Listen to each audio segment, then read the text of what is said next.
It's been a really, really messed up week. Some days torture, some days better. La la la, la la la. Assalamualaikum warahmatullahi wabarakatuh. Yang saya hormati Bapak Dr. Arman Magister Pendidikan selaku dosen pengampu mata kuliah media pembelajaran berbasis ICT serta teman-teman yang berbahagia. Pada kesempatan ini saya Wulan Fitriani NPM 20234064050005 akan membahas teori-teori belajar yang mendukung pembelajaran berbasis ICT.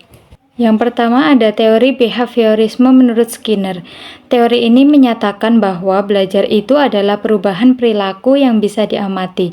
Seseorang belajar karena mendapat respon dari lingkungannya. Ada 3 cara utama untuk mempengaruhinya, yaitu penguatan positif, penguatan negatif, dan juga hukuman.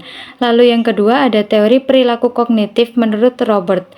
Belajar itu harus melalui tahapan yang terstruktur. Ia membagi proses belajar ke dalam 9 langkah, mulai dari yang paling sederhana hingga yang paling kompleks.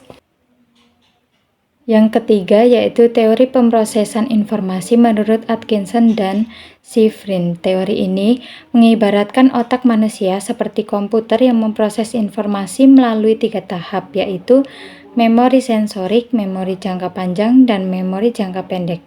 Lalu yang keempat ada teori sistem dan desain pembelajaran sistematis menurut Gagné dan Brink. Belajar akan lebih efektif jika dirancang dengan sistem yang jelas. Ini itu mencakup tujuan pembelajaran, menggunakan strategi yang tepat, dan melakukan evaluasi untuk memastikan siswa memahami materi tersebut.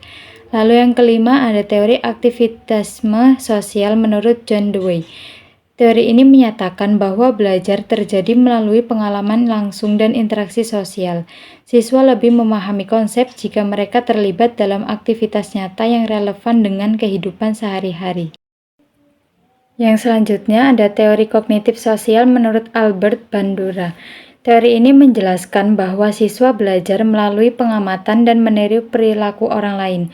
Selain melakukan sendiri, mereka juga bisa belajar dengan melihat contoh dari orang lain.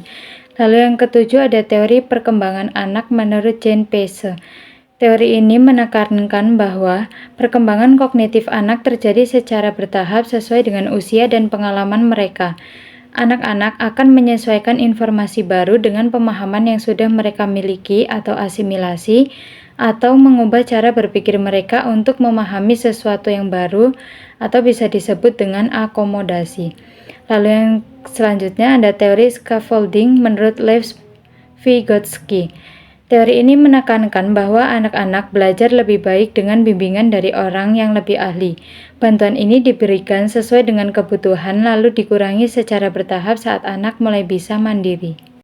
Selanjutnya ada teori discovery learning menurut Jerome Bruner. Teori ini menekankan bahwa anak belajar melalui interaksi dengan lingkungan dan menemukan konsep sendiri melalui eksplorasi.